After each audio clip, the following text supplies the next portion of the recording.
আলদেসাই রহমাতুল্লাহ আলাইহি অনেক বক্তব্য রেখেছেন, তার মধ্যে যে একটি আপনার অনুগ্রহ লিপি উৎকৃষ্ট সময় উপনীত হইল। ভাষা খেয়াল করবেন, আলদেসাই রহমাতুল্লাহ আলাইহির মতো ওলিয়া উলিয়া তার মুরিদকে, তার খলিফাকে দেখেন, ভাষা দেখেন কিভাবে বলছেন যে আপনার অনুগ্রহ লিপি উৎকৃষ্ট সময় উপনীত হইল, তদ্দর্শনে সৌভাগ্যবান হইলাম। আল্লাহ তাআলার সকল গুজারি যে হযরত নবী করিম সাল্লাল্লাহু আলাইহি ওয়াসাল্লামের দারিদ্রতার মিরাস অংশ আপনার কিছু হস্তগত হইয়াছে। ফকিরগণের মহব্বত ও তাহাদের সহিত প্রেম বন্ধন ইহারই ফলস্বরূপ। আমি সম্বলহীন, জানি যে উহার উত্তরে কি লিখিব। মাত্র আপনার মাতামহ দরুদ সাল্লাল্লাহু আলাইহি ওয়াসাল্লাম, যিনি আরব শ্রেষ্ঠ, তাহার প্রশংসায় কয়েক সত্র আরবি ভাষায় প্রচলিত হাদিস লেখি এবং সৌভাগ্য লিপিকা পরকালের উদ্ধারের উপায় করি।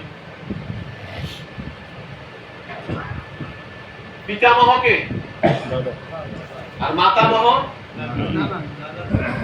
যার কাছে লিখেছেন হযরত শেখ ফরিদ, ইনি হচ্ছেন হযরত মা ফাতেমা রাদিয়াল্লাহু তাআলা আনহার বংশধর। ওই কারণে মাতামহের কথা বলছেন। আর এত সম্মান দেখাচ্ছেন কেন? যে নবীর বংশধর, এই কারণে তাকে এই সম্মানের ভাষাগুলো ব্যবহার করছেন। বলছেন যে দেখেন, আপনি যে মিরাস দারিদ্রতার একটা অংশ পেয়েছেন, এটা যে আপনার হস্তগত হয়েছে। আমরা অভাবগ্রস্ত হলে একটু খুব বিচলিত হয়ে যায়। বলছেন যে আপনি যে এই দারিদ্রতার মিরাস অংশ পেয়েছেন, এটা কেন পেয়েছেন জানেন? এটা পেয়েছেন ফকিরগণের মহব্বতের কারণে। ফকিরগণকে মহব্বত করলে কিচ্ছু থাকবে না, প্রতিবন্ধকতা তৈরি হবে। আর যদি টেকে যেতে পারে তাহলে দুনিয়া হবে, আখিরাত হবে, দুইটাই। ফকিরগণের মহব্বত ও তাহাদের সহিত প্রেম বন্ধনই ইহার ফলস্বরূপ। এই ফকিরদের সাথে যে প্রেম বন্ধন, ভালোবাসা তৈরি হয়েছে, সম্পর্ক তৈরি হয়েছে, এইটা এবং তাদের এই ফকির মহব্বতকে, এদেরকে মহব্বত করেন, এর ফসল হইল আপনি দারিদ্রতার মিরাস পেয়েছেন। আর দারিদ্রতার মিরাস মানে কে? মুহাম্মদুর রাসূলুল্লাহ সাল্লাল্লাহু আলাইহি ওয়াসাল্লাম। উনিই তো বলছেন যে আল্লাহ তাআলা আমাকে দরিদ্রের ঘরে জন্ম দিয়েছেন, আমি দরিদ্র জীবন যাপন করি, আর কিয়ামতের দিন ওই দরিদ্রদের সাথে হাসর নাসর আমার হোক, আমি এটা আল্লাহর কাছে আবেদন করি। কেন? হিসাব নিকাশ তাড়াতাড়ি হয়ে যাবে। এখন বলছেন যে আপনার যে পিতা মাতামহ, তাহার প্রশংসায় এই 2-4 শব্দ আমি লিখলাম, সেটা হাদিস থেকে, প্রচলিত কিছু কথা থেকে। এটা লিখলাম যে কৃতিত্বের জন্য না, বরং এইটা লিখে আমি আশা করে দিছি যাতে আল্লাহ তাআলা পরকালে আমাকে এই ওসিলায় উদ্ধার করেন। ওজাত আল-কাসাই রাহমাতুল্লাহ আলাইহি বলেছেন। পরে আরো দেখেন কত গভীর কথা বলে। ইহা নহে যে তদ দ্বারা তাহার, মানে মুহাম্মদ রাসূল সাল্লাল্লাহু আলাইহি ওয়াসাল্লাম, তাহার প্রশংসা করি। আমি যা লিখলাম ইহা দ্বারা তাহার প্রশংসা করি, এটা নয়, বরং উহার দ্বারা স্বীয় বাক্যকে প্রশংসিত করি। আমি যা লিখেছি এই লেখে রাসূলের প্রশংসা করব, এটা না, বরং তার মাধ্যমে, তার দ্বারা, তার ওসিলায় আমি যা লিখেছি, আমার বাক্য, আমার ভাষা, এটা কি আমি প্রশংসিত করেছি। খেয়াল করতে পারছেন? না প্রশংসী মুহাম্মাদে সাল্লাল্লাহু আলাইহি ওয়াসাল্লাম মম বাক্য দিয়া, আমার বাক্য দিয়া, প্রশংসিনু স্বীয় বাক্য মুহাম্মাদে লিয়া। আমি আমার শব্দ দ্বারা, লেখনী দ্বারা মুহাম্মদ সাল্লাল্লাহু আলাইহি ওয়াসাল্লামের প্রশংসা করি নাই, এটা করার সাধ্য আমার নাই, বরং আমার ভাষাকে, আমি যে শব্দগুলো লিখলাম এইটাকে আমি তার দ্বারা প্রশংসিত করাইলাম। এখন বলি, এবং আল্লাহ তাআলার নিকট পাপ হইতে রক্ষা ও শক্তি প্রার্থনা করি। আল্লাহুম্মা আমিন। নিশ্চয় মুহাম্মদ রাসূলুল্লাহ সাল্লাল্লাহু আলাইহি ওয়াসাল্লাম আদম বংশের সর্দার। সুবহানাল্লাহ। আদম বনি আদম যা আছে দুনিয়ায়, নবী রাসূল যা আছে সকলের সর্বদার। রোজ কিয়ামতে তাহার এই অনুগামীর সংখ্যা অধিক হইবে এবং তাহার পবিত্র সমাধি সর্বপ্রথম বিদরিত হইবে। তিনি সর্বাগ্রে সাফায়াত করিবেন, তাহার সাফায়াতই সর্বপ্রথম কবুল হইবে। তিনি সর্বপ্রথম বেহেশতের দ্বারে করাঘাত করিবেন, তাহার জন্যই খুলিয়া দেওয়া হইবে। রোজ কিয়ামতে প্রশংসার পতাকা তিনি উত্তোলন করিবেন। হযরত আদম আলাইহিস সালাম তৎপরবর্তী সকলেই তাহার পতাকার নিম্ন অবস্থান করিবে। এই স্বল্প কথায় দেখেন সমস্ত আদম বনি আদমের সর্দারকে মুহাম্মদুর রাসূলুল্লাহ।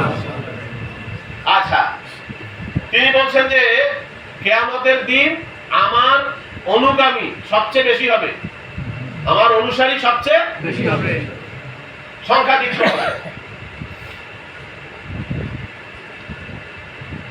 তারপরে তিনি বলছেন যে ইসরাফিল যখন সিংহে ফু দিবে, তো প্রথম সিংহে ফু দিলে তো সব ডিস্ট্রয় হয়ে যাবে, ক্রাশ হয়ে যাবে।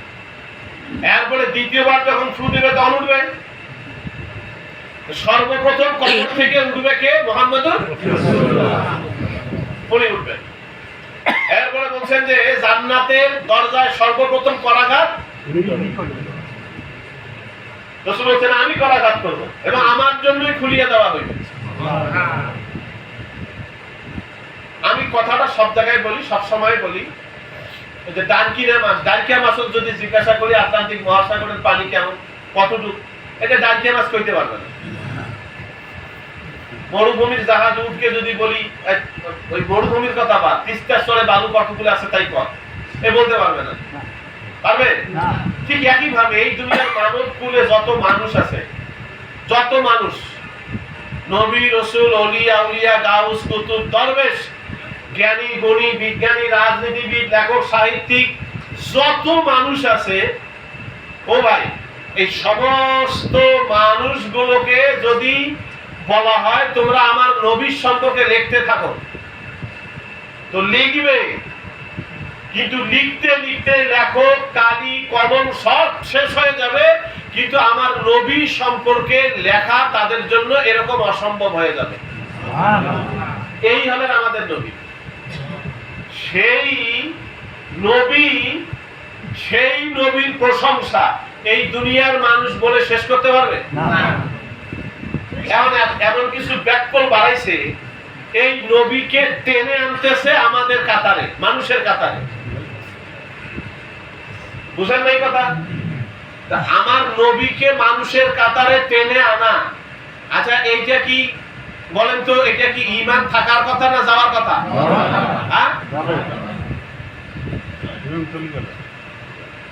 কোরআন শরীফের আয়াত তিন ধরনের, আয়াতে মুহকামাত, আয়াতে মুতাশাবাহাত, আয়াতে আর হরফে মুখাত্তাব। আয়াতে মুহকামাত কিছু মানুষ জানে, আয়াতে মুতাশাবিহাত উলুল আমর, না কি বলা হয় উলিল আলবাব, উলিল আবসার, উলামায়ে রাসিখিন তারা জানে, সবাই জানে না। হুরুফে মুকাত্তাত যেটা, এটা আল্লাহ জানেন, আল্লাহু আ'লামু বিমুরাদিহি, সব তাফসীরে দেখেন। তা কোরআন শরীফ রাসূলের জীবনী না, কথা হয় না?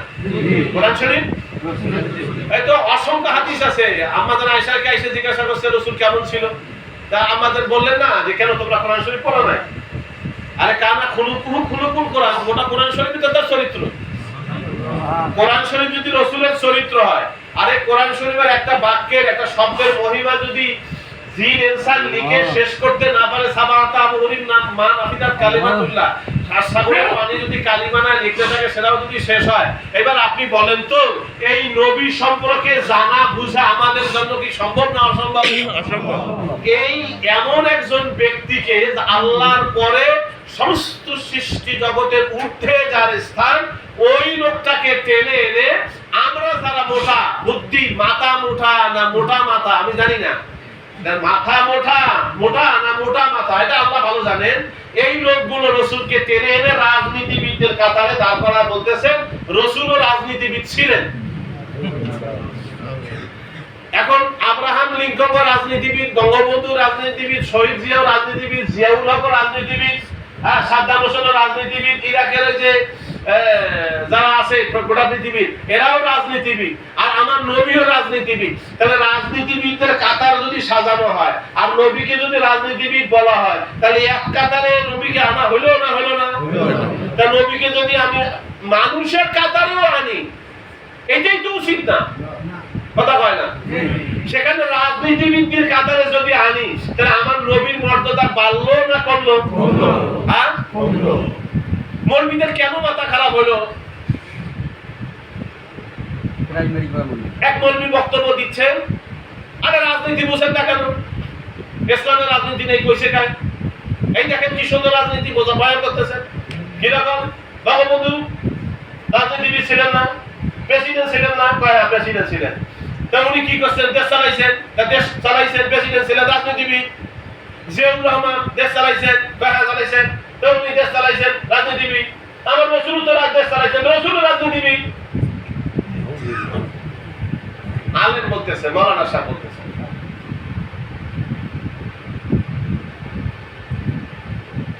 আল্লাহ রসুল বলছেন যে কিয়ামতের দিন জান্নাতে এই হাসরের ময়দানে লেওয়াইল হাম, প্রশংসার ঝান্ডা আমার হাতে থাকবে। আর আদম থেকে ঈসা রুহুল্লাহ পর্যন্ত সমস্ত মানুষ এ আমার লেওয়াইল হাম, প্রশংসার ঝান্ডার পিছনে থাকবে। ইনশাআল্লাহ আমরা যদি তরিকার আমল ঠিকমতো করি, শরীয়ত সুন্নতের উপরে চলি, আশা করি আমার নবী আগে যাবে না? না অন্যান্য নবী আগে যাবে? অন্যান্য নবী ও নবীর উম্মতের আগে আমরা থাকবো ইনশাআল্লাহ। আমরা কার দলে? নবীর দলে। নবীর দলে, মুহাম্মদ সাল্লাল্লাহু আলাইহি ওয়াসাল্লামের দলে। তাহলে ওই প্রশংসার ধান্দা কার কাছে থাকবে? ওনার কাছে। সাফায়াত করবার সর্বপ্রথম অধিকার তিনি পাবেন। এ তো হাদিস আছেই, বারবার আলোচনা করা হয়। হাসরের ময়দানে সবাই অস্থির হয়ে যাবে, যাবে আদম আলাইহিস সালামের কাছে। উনি বলবেন যে না, আমার কাছে না, তোমরা নূহের কাছে যাও। নূহ আলাইহিস সালাম পাঠিয়ে দেবে মুসা ইব্রাহিম আলাইহিস সালামের কাছে, ইব্রাহিম আলাইহিস সালাম পাঠিয়ে দেবে মুসা আলাইহিস সালামের কাছে, মুসা আলাইহিস সালাম পাঠিয়ে দেবে ঈসা আলাইহিস সালামের কাছে, উনি পাঠিয়ে দেবেন মুহাম্মদুর রাসূলুল্লাহ। সাফায়াত করবেন সর্বপ্রথম কে? সাফায়াত করবেন মুহাম্মদুর রাসূলুল্লাহ। তিনি ওই মহাজন যিনি বলেছেন আমার পরবর্তী, অথচ কিয়ামত আমার ওই পুরোগামী। ইহা গৌরবের বাক্য নহে, ইহা আমি আল্লাহর প্রিয় ব্যক্তি ও রাসূলগণের অগ্রগামী, ইহা গৌরবের বাক্য নহে। এবং আমি শেষ নবী, ইহা অহংকার নহে। আব্দুল মুত্তালিবের পুত্র আব্দুল্লাহ এবং তাহার সন্তান আমি মুহাম্মদ সাল্লাল্লাহু আলাইহি ওয়াসাল্লাম। নিশ্চয় আল্লাহ তাআলা সৃষ্টি করিয়া উৎকৃষ্ট ভাগে আমাকে রাখিয়াছেন, তৎপর তাহাকে দুই দলে ভাগ করিয়া উৎকৃষ্ট দলে আমাকে রাখিয়াছেন। তৎপর তাহাদিওকে বহু সম্প্রদায়ে বিভক্ত করিয়াছেন এবং আমাকে শ্রেষ্ঠতর সম্প্রদায়ের মধ্যে রাখিয়াছেন। তৎপর তাহাদিওকে গৃহে গৃহে বিভক্ত করিয়া উৎকৃষ্ট গৃহে আমাকে অবস্থান করাইয়াছেন। সুতরাং আমি তাহাদের সকলের মধ্যে হইতে ব্যক্তি হিসেবে উৎকৃষ্ট এবং গৃহ হিসেবেও উৎকৃষ্ট। যখন সকলেই সমাধি হইতে উত্থিত হইবে, তখন আমি সর্বাগ্রে উঠিব। এবং তাহারা যখন দলবদ্ধ হইবে, তখন আমি তাহাদেরকে আল্লাহ তাআলার নিকট লইয়া যাইব। এই তাহারা দলবদ্ধ হইবে মানে কি? আদম থেকে ঈসা রুহুল্লাহ সব নবী রাসূল। তারা যখন দলবদ্ধ হবে, তখন আমি তাদেরকে নিয়ে, তারা আল্লাহর কাছে যাওয়ার সাহস নেই, আমি তাদেরকে নিয়ে আল্লাহর দরবারে যাব। সকলেই যখন নির্বাক হতভম্ব হইবে, তখন সকলের পক্ষ হইতে আমি আল্লাহ তাআলার সহিত কথোপকথন করিব। তাহারা যখন আবদ্ধ হইবে, তখন আমি তাহাদিওকে সুপারিশ করিব। এবং যখন তাহারা নিরাশ হইবে, তখন আমি আশা প্রদান করিব। সকল প্রকারের বুজুর্গি, সম্মান, যাবতীয় কুঞ্চিকা সেদিন আমার হস্তে ন্যস্ত থাকিবে। কই সুবহানাল্লাহ কইলা? যাবতীয় কুঞ্চিকা, চাবি কার হাতে থাকবে? আরে চাবি যাকটাই, সম্পদ তো তার হাতে, তাই না? এই মৌলবীরা কোরআন হাদিস পড়ে, কিন্তু পড়িলে পণ্ডিত নহে, বিনা উপদেশে। এই জন্য জ্ঞানীদের কাছে যেতে হয়, না গেলে জ্ঞান পুক্ত হয় না। বড় আলেমের কাছে না গেলে এলেম শেখা যায় না। এমবিবিএস পাস করবার পরেও ইন্টারনি না করলে দক্ষ হওয়া যায় না। আর এলএলবি পাস করি আসিয়াও, এই যে এখান থেকে যারা ওগলাতি পাস করছে সিনিয়র, এলএলবি পাস করে আসিয়াও সিনিয়রের ব্যাগ টানা লাগে, না টানলে শেখা, এটাই নিয়ম, ঠিক না ভাই? এখন এরা কোরআন হাদিস কি পড়ে জানি না, আপনারা ইতিহাস পড়ে দেখবেন। হাদিসে তো আছে ওই যে বায়াতে মামুনিয়া বইটা যাদের কাছে আছে পড়বেন, আমরা তো পড়ালেখা করি না, সমস্যা আমাদের এটা চরম সমস্যা। বায়াতে মামুনিয়া, আকাবার বায়াত হাদিসগুলো দেখবেন। এই আকাবার প্রথম, দ্বিতীয়, তৃতীয়, চতুর্থ বায়াত। মদিনা থেকে আউস খাজরাজের কিছু লোকজন আসছে রাসূলের কাছে, আকাবা নামক স্থানে এসে ওরা বায়াত নিল। বায়াত নেওয়ার পরে আল্লাহর নবীকে তারা আমন্ত্রণ করলো, ইয়া রাসূলুল্লাহ আপনি মদিনায় চলে আসেন। আমি বুখারী শরীফের হাদিস অনুবাদ করছি, কি বলা হয়, মদিনায় চলে আসেন। আল্লাহ রাসূল সাল্লাল্লাহু আলাইহি ওয়াসাল্লাম তাদেরকে বললেন, ঠিক আছে আমি মদিনায় যাব, তো শোনো তোমরা আমাকে আশ্রয় দিবা, আমাকে নিরাপত্তা দিবা, আমাকে নিরাপত্তা দিবা। জি হুজুর কেমন নিরাপত্তা চান? যে তোমরা তোমাদের নিজেদেরকে যে নিরাপত্তা দাও, তোমাদের স্ত্রী পুত্র ছেলে মেয়েদেরকে যেভাবে আমানতে রাখো, হেফাজত করো, তোমরা আমার সাথে ওয়াদা করো যে এইটা আমাকে দিবা কিনা, আমাকে ওইভাবে হেফাজত করবি না, তোমাদের ছেলে মেয়ে তোমাদের স্ত্রী তোমরা যেভাবে হেফাজত থাকো, সুরক্ষিত থাকো, ওই রকম ভাবে আমাকে সুরক্ষা দিবা কিনা। সাহাবায়ে কেরাম বললেন, মদিনা, হ্যাঁ ইয়া রাসূলুল্লাহ, হুজুর আমরা যদি এইটা দেই আমাদের কি দিবেন? আল্লাহ রাসূল ঘোষণা দিলেন তোমরা জান্নাতি। জান্নাত দেওয়ার মালিক কে? আল্লাহ রাসূল এইভাবে ঘোষণা দিলেন কেন? আরে সহিহ হাদিসের বুখারী মুসলিম সব হাদিস গ্রন্থে আছে এই কথা।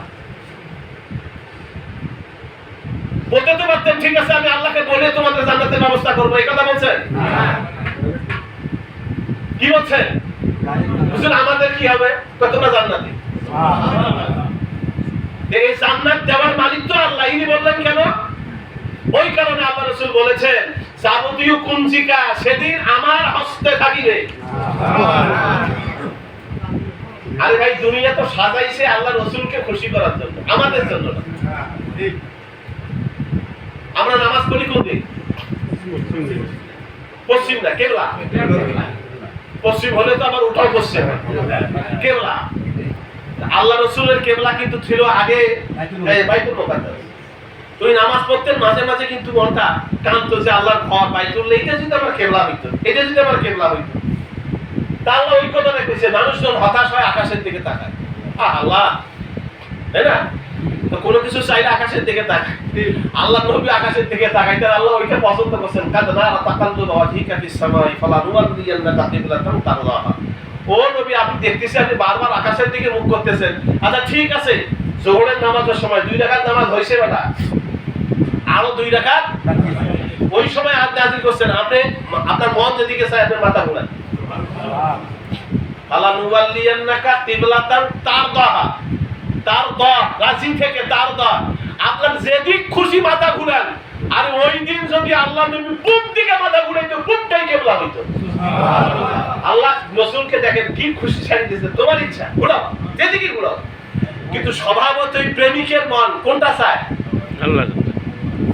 আপনি যদি রাসূল ভালোবাসা থাকে অন্তরে, ইসলাম চাবেন, কোরআন চাবেন, রাসূলকে চাবেন, আল্লাহকে চাবেন, না অন্য কিছু চাবেন না, তাহলে আল্লাহ রাসূলের অন্তর কার দিকে? তার ঘরের দিকেই তো মনটা ফিরবে, না অন্য দিকে ফিরবে? ওটা তো আল্লাহ তাআলা বলছেন যে আল্লাহ রাসূল আপনাকে পারমিশন দেওয়া হলো, আপনার মন যেদিক চায়, যেদিক খুশি আপনি মাথা ঘুরান। ফালানুওয়াল্লিয়ান্নাকা কিবলাতান তারদাহা, রাজি থেকে তারদা। তাহলে বোঝা গেল কি আল্লাহ তাআলা তার নবীকে এমন সন্তুষ্ট করার দিয়েছেন, নবী যা চান সেটাই, যা চান সেটাই, অন্তরে যা কল্পনা করেন আয়াত নাযিল হয়।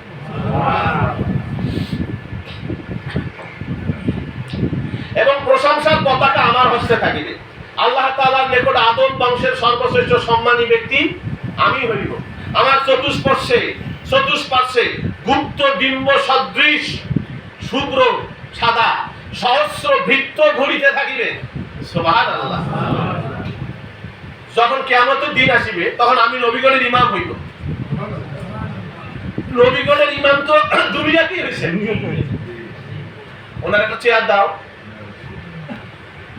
তোমরা দেখো না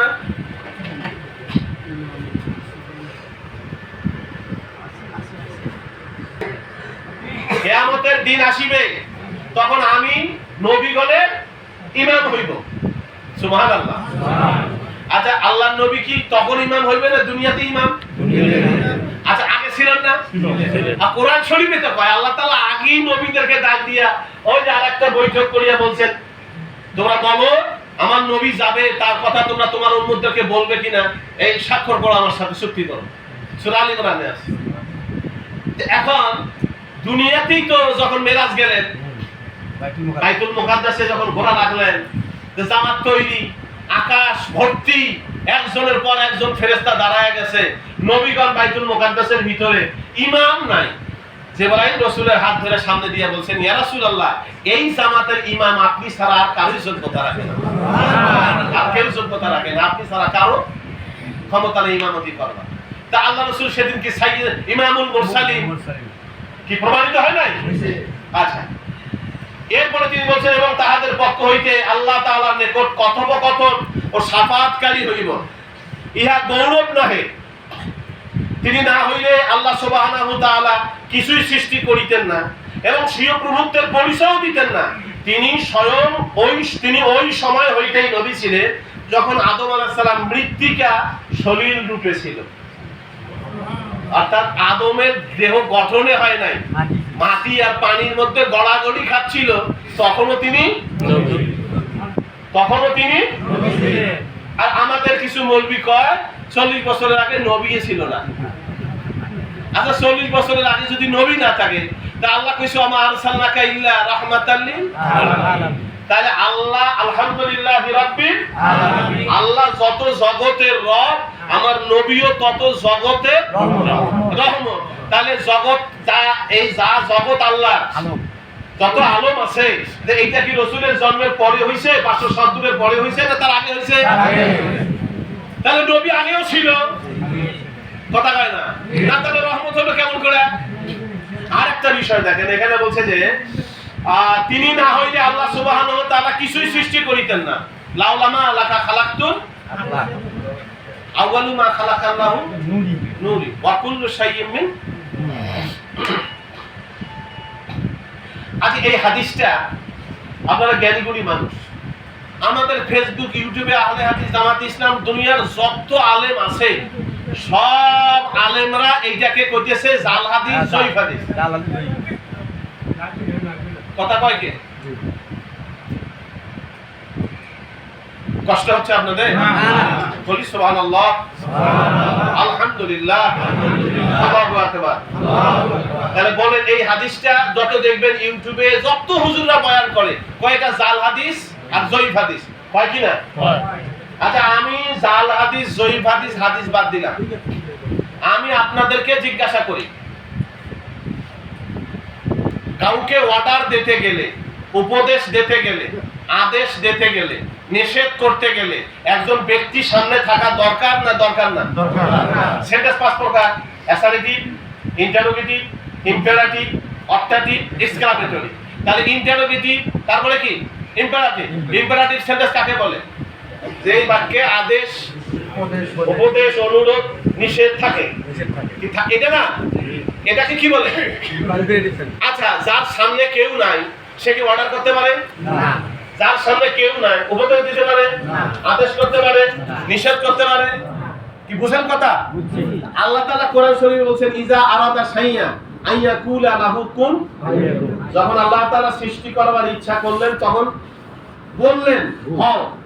কুন কি? কুন কি আমর না? আরে আমর, নির্দেশ।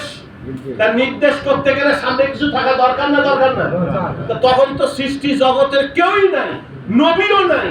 আমার জিজ্ঞাসা আলেমদের কাছে, আল্লাহ বললেন কারে?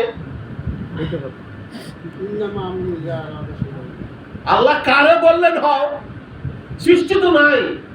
এবার আপনারাই কম, যদি কেউ না থাকে আর আল্লাহ যদি কথা বলে, তা আল্লাহর বাক্যটা পাগলের প্রলাপ হবে না? নাউজুবিল্লাহ। একটা লোক কথা বলছে, সামনে কেউ নাই, তাহলে কি বলবে? পাগল।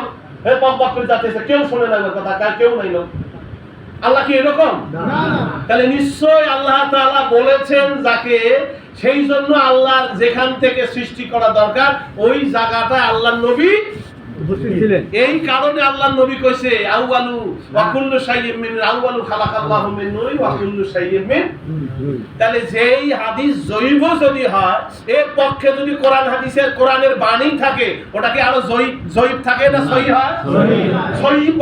সহিহ বড় পায়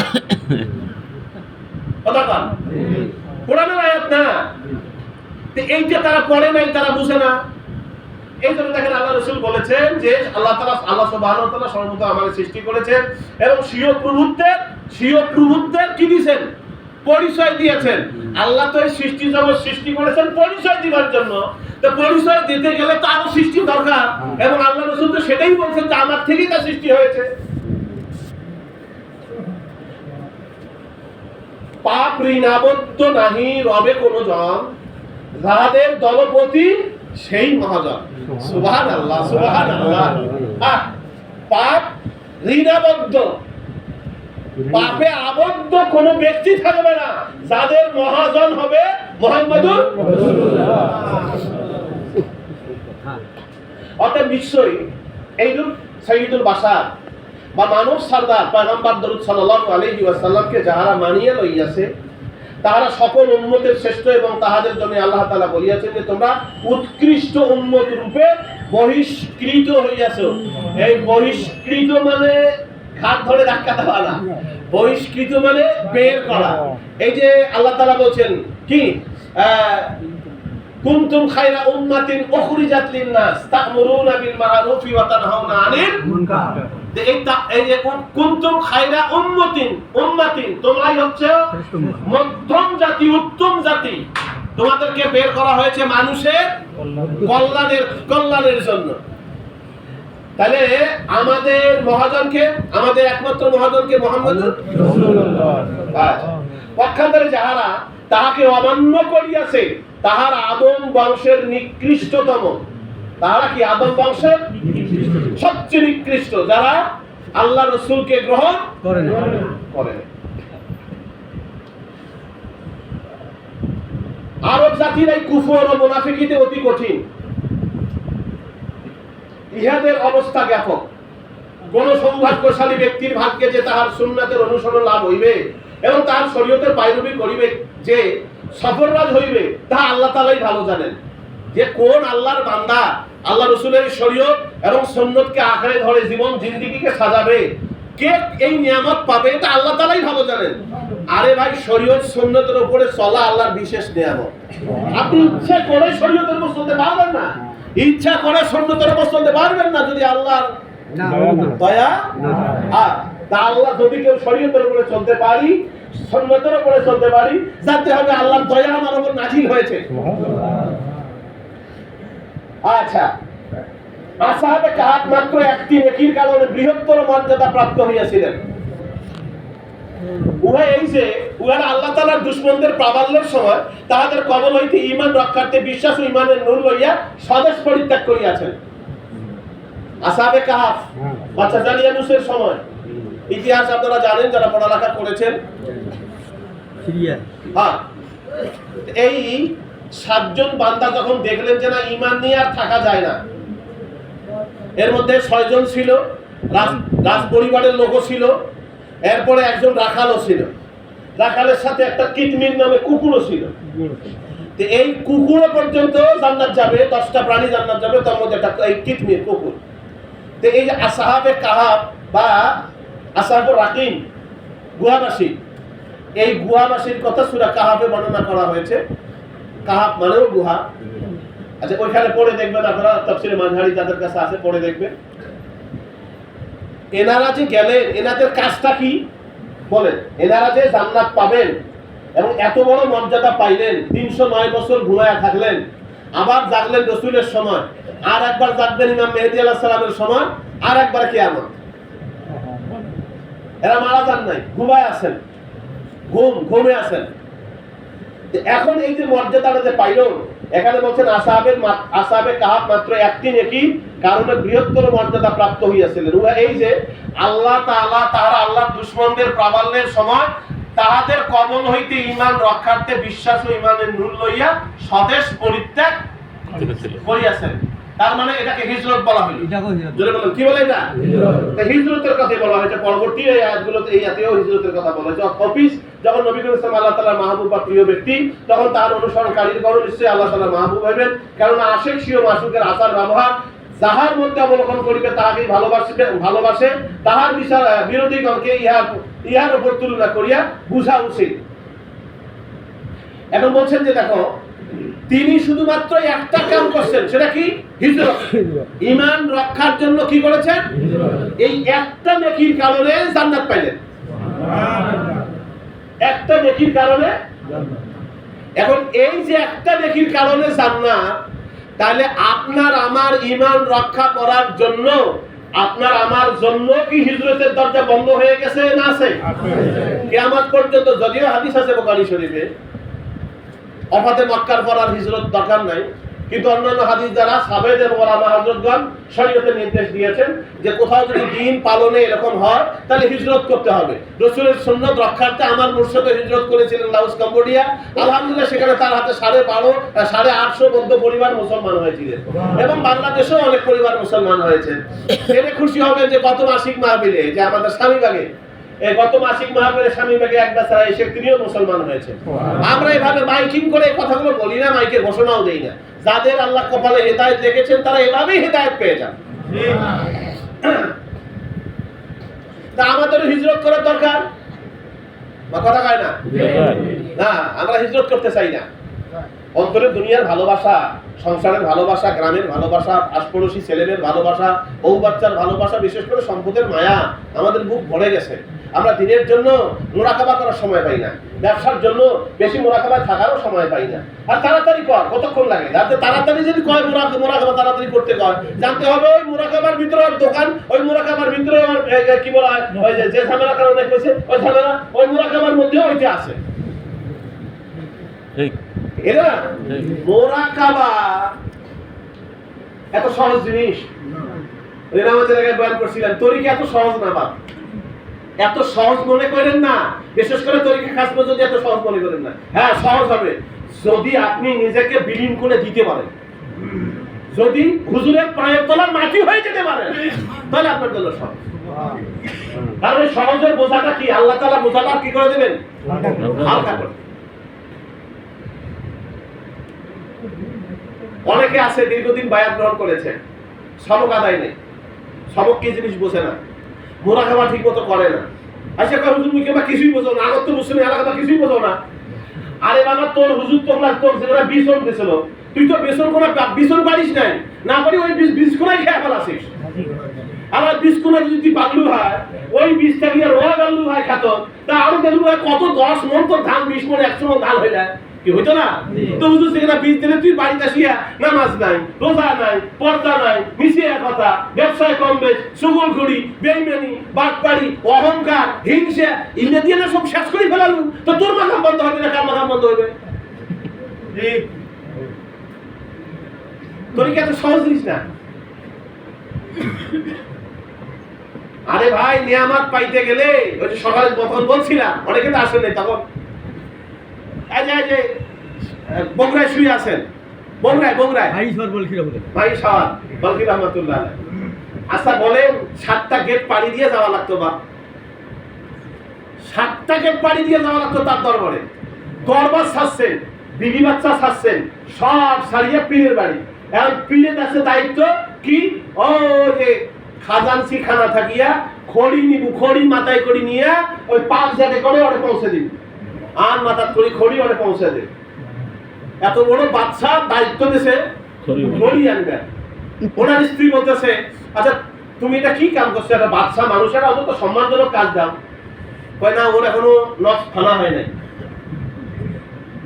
এটা কথা হলো নফ ফানা হয় নাই, নফ ফানা না হলে খড়ি তুলে নিবে লাগছে, এত কষ্ট করবে লাগছে। আচ্ছা ঠিক আছে, দেখো কিছুদিন পরে এবার দায়িত্ব দিয়েছে। আগে কিন্তু আমাদের এইরকম ল্যাট্রিন ছিল না, আগে ল্যাট্রিন ছিল ওই যে ওটা বালতির মতো টিন, এটা দিছিল। ভর্তি হয়ে যাইতো, ওইটা আবার খেলাইতো। দরবারে যত লোক আইসে পায়খানা করে, ওইটা ওই খেলা দেওয়ার দায়িত্ব হলো ওই যে গলকের বাচ্চা ইব্রাহিম না আদামে। ভর্তি হয়ে গেছে অল্পতেই ইয়ে করে যে তুলি দেয় তাক করছে, এবার ভর্তি হওয়ার পরে মাথা দেবে, ভর্তি হওয়ার পরে দিছে, যখন যাইতেছে আরেকজন করছে ধাক্কা দিব, ধাক্কা দিছে তেল পায়খানা এখন করছে। তো প্রথম যখন ওই যে খড়ি নিয়ে যায় ধাক্কা দিছে, ওই খড়ি বাদ দিয়ে এর দিকে ধাক্কা লাগছে, দেখি বসছিস রে বড়কের বাদশা আসবো তুই ধাক্কা দিল। আপনারা বলেন নফস কি খানা হয়েছে? গরম। এরপরে যখন ধাক্কা দিছে পায়খানা উগলে কাজ করছে, গেল কাজ করছে, এর ফেলে দিয়ে যাবে পাও ধরছে, ভাই ও ভুল হয়ে গেছে, আমার তো মাফ করে দিস। দেখি কয় বিবি দেখছো এই যে নফসের খানা হয়েছে, দেখে বলছে বাবা তোমাকে আর পায়খানা সাফ করতে হবে না, তুমি গোসল করে চলে যাও। ওই তখন আসছে এইখানে কয়জনের আছে আমাদের এই শিক্ষা বলেন? আরে এক ভাই প্লেট দিয়ে একটা খাইতে বসছে, আর এক ভাই নাই কইছে তোমারে যে তুমি সবার মেহমানরা আসতেছে, না অপমানে করছে তোমারে, তুমি পিটাইছে কাঙ্কা। এই জন্য হুজুর মাপছে মাপ হয় না, এরা কপাল পোড়া। যারা পিটন খাইয়া কথা শুনে দরবারে থাকতে পারি না, তোমরাই আল্লাহর ওলি হয়ে যাবে। আর যারা কথায় কথায় টেমকি যাইবা, দুনিয়া খোলা তোমাদের জন্য, যার মন যেখানে চায় চলে যাও। 10টা লোক হলে 10টা লোককে তরিকা শিক্ষা দেব, 1000টা 10 লাখের আমার সিরাজুলের কোনো প্রয়োজন নাই।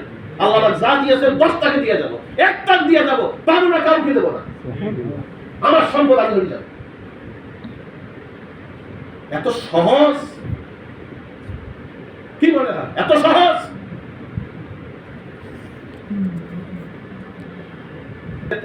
এই যে বেরিসোয়া লবণ কম দিছে, একরে কি গাল, হ্যাঁ এতদিন ঠিক বাদ করিস, জানিস না লবণটা কম দিছিস, এত লবণ দেওয়া লাগে, এত লবণে বিষ করে দেওয়াছিস।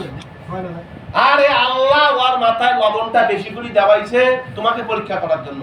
এই সিচুয়েশনে তুমি ধৈর্য ধারণ থাকো, ধৈর্য ধরে থাকো, নাকি দুইটা কথা শোনাও, আল্লাহ নিয়ামতের উপর শুকরগুজারি হও, নাকি তুমি চেঁচে যাও, আল্লাহটা পরীক্ষা করতেছে। এই যে সিচুয়েশন, ছেলে মেয়ে, টাকা পয়সা, ধন দৌলত, এই যে ব্যবসা বাণিজ্য, এই যে আমার তরিকার ভাই কথা কয়, ওই অমুক অপমান করে, এটা কয় ওটা কয়, এই যে মনে রাখবা আল্লাহ তাআলা তোমাকে এই সিচুয়েশনের ভিতরেই পরীক্ষা করে নিয়ামত দিবে। আচ্ছা তোমরা কি বা আমরা কি এরকম মনে করি আল্লাহ জান্নাত দিবে, আল্লাহ হিসাব নেবে, 200 বছর পরে যারা আসবে তাদের সাথে আমার হাসন নাসর করাবে, তাদের হিসাব নেবে, না যাদের সাথে উঠা বসা করি, কথা কয় না, যাদের সাথে। এই সিচুয়েশন কিন্তু আল্লাহ তৈরি করে আমাদের পরীক্ষা করে নিতে চান, তা আমরা ধৈর্য ধারণ করতে পারি না। আরে সাহাবা একরাম কি ভালোবাসছেন নবীকে, কি ভালোবাসছেন। আর আম্মাজান আয়েশাকে জিজ্ঞাসা করছিল, তখন দুইটা কথা বলছি, আম্মাজান আয়েশাকে জিজ্ঞাসা করছিল যে আম্মাজান আয়েশা আচ্ছা বলুন তো এই ইউসুফ আলাইহিস সালাম সুন্দর না আমাদের নবী সুন্দর? আম্মাজান আয়েশা উত্তর দিবেন, আরে সাহাবীরা, আরে মুসলমানেরা, এ আমার ভাইরা, আরে ইউসুফ আলাইহিস সালামকে দেখে তার ওই সময় কিছু মহিলা হাত কাটতো, হাত কাটছে, আর আমার নবীর জন্য গলা দেয়, গলা। কি গলা দেয় নাই? হ্যাঁ, তখন বলছি উহুদের প্রান্তরে এক বেচারাকে বুকের উপর বসছে, ছুরি ধরবে, ধরছে, বলতেছে বলো তোমাকে মারবো না আল্লাহ নবীকে মারবো? বলছে কি বললি? আরে আমাকে মার, আল্লাহ নবীর গায়ে যদি টাচ পড়ে তোমাকে আমি শেষ করে দেবো। অস্থির হয়ে গেছে, তার কান কাটছে, কান কাটছে, আবার জিজ্ঞাসা করে ওই একই উত্তর, নাক কাটছে, আবার জিজ্ঞাসা করে একই উত্তর, হাত কাটছে, জিজ্ঞাসা করে একই উত্তর, পা কাটছে, এটা জিজ্ঞাসা করছে একই উত্তর, তারপরে শেষে এটা মানুষ মানুষের জন্য এমন জীবন দেয় পৃথিবীর ইতিহাসে আছে নজির? আদম আলাইহিস সালাম থেকে ঈসা রুহুল্লাহ পর্যন্ত কোন নবীর ইতিহাস দেখান, দেখেন একজন মানুষ আরেকটা মানুষের জন্য এরকম জীবন দেয়। হ্যাঁ, বিবির সাথে সহবাস করছে, গোসল করবে, মাথায় পানি দিছে একটা, যেই শুনছে কেবো মদিনার যুবকেরা আল্লাহ রাসূল শাহাদাত বরণ করতেছেন, অমলে ফেলাইয়া দিয়ে তরবারি নিয়ে বের হয়েছে, পিছনে বিবি টানছে জামা, জামাটা কাইটা দিয়ে বানানো হয়েছে।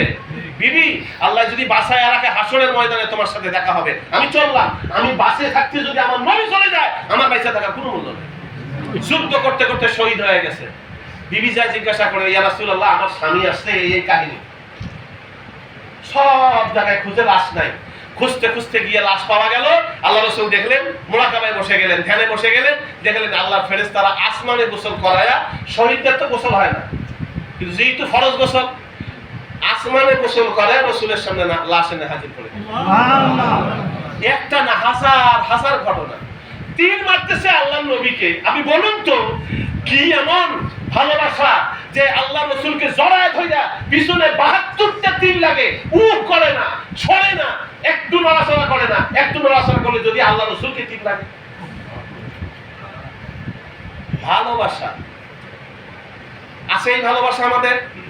বুকে হাত দিয়ে বলেন, বুকে হাত দিয়ে বলেন, আল্লাহ রাসূল যে বলছে যে যে ছেলে মেয়ে, টাকা পয়সা, ধন দৌলত, এমনকি নিজের জীবনের চাইতে যদি বেশি মহব্বত না করে সে মুমিন। ওমর রাদিয়াল্লাহু আনহু বলে নাই?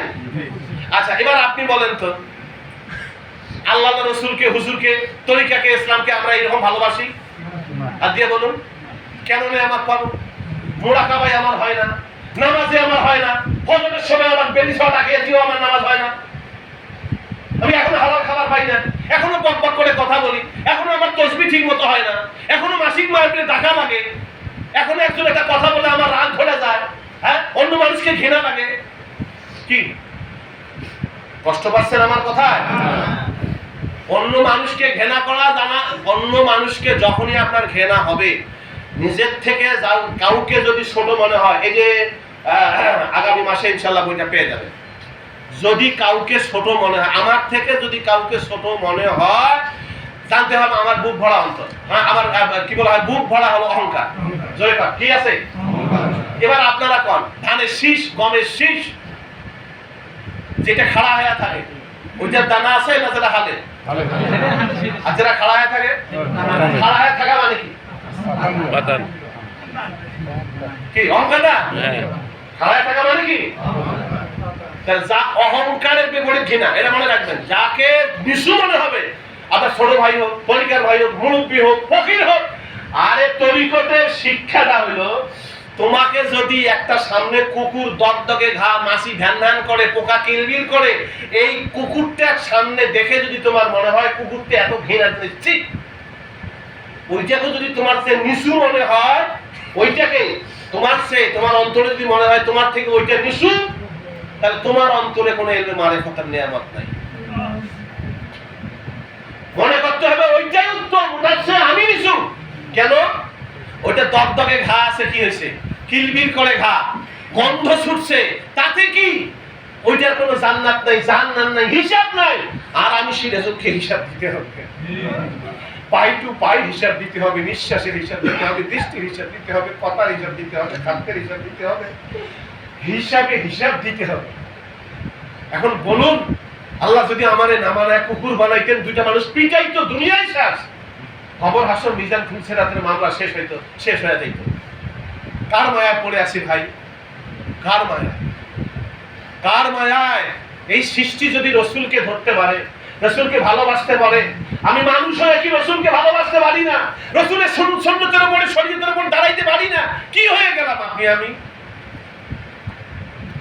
সৃষ্টির সম্মান যিনি, নাম মুহাম্মদ, বলি সাল্লাল্লাহু, তিনি সৃষ্টি আর মোদের সম্পদ। আলহামদুলিল্লাহ, তিনি আমাদের কি হবে না মৃত্তিকা, যারা তার দুয়ারে মৃত্তিকা পড়ুক সদা মস্তকে তাদের, যারা তার দুয়ারের মাটি হবে তার কিছু হবে না, আর যারা তার দুয়ারের মাটি হবে না তার উপরই মাটি পড়ুক। নাউজুবিল্লাহি মিন যালিক। বাহ্যিক হিজরতের, এই যে হিজরতের কথা বলছি, বাহ্যিক হিজরতে যদি সুযোগ না হয়, তবে অভ্যন্তরীণ হিজরতের প্রতি পূর্ণ দৃষ্টি রাখা কর্তব্য।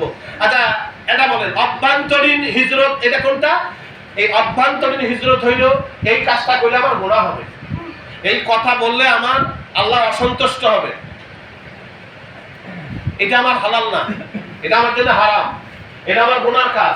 এই গুনার কাজগুলো ছেড়ে দেওয়া, হারামগুলো ছেড়ে দেওয়া, এটা হলো বড় হিজরত। সুবহানাল্লাহ বলবো না আমরা? এটা কি? এটা হলো বড় হিজরত। তাহলে আজকের থেকে যদি আমরা গুনার কাজগুলো ছেড়ে দেই, এটা হচ্ছে আমাদের কি হিজরত। তো হয়তো ইহার পর আল্লাহ পাক কোন সুযোগ দিতে পারেন, দ্বিতীয়বারে নতুন বছর আরম্ভ হয়ে আছে, তিনি লিখছেন, আমি জানি যে এই সময় তথাকার নিবাসীগণ কার্যকলাপ আপনাকে ব্যতিব্যস্ত রাখে। যদি আল্লাহ তাআলার ইচ্ছা সহায়তা হয় তবে আমি আশা রাখি যে এই হাঙ্গামা শেষ হলে তদীয় পুত খেদমতে উপস্থিত হইব। অতিরিক্ত লেখা বিরক্তির কারণ। আল্লাহ তাআলা আপনাকে আপনার পূর্বপুরুষগণের সুদৃঢ় পথে অটল রাখুন। আপনার প্রতিও তাহাদের প্রতি কিয়ামত পর্যন্ত আল্লাহ তাআলার শান্তি দ্বারা বর্ষিত হোক। আমরা সকলে পড়ি আল্লাহুম্মা আমিন। আমিন। এবার আপনি বলেন, আমার রাসূল কি রাজনীতিবিদ ছিল? না। হ্যাঁ, না।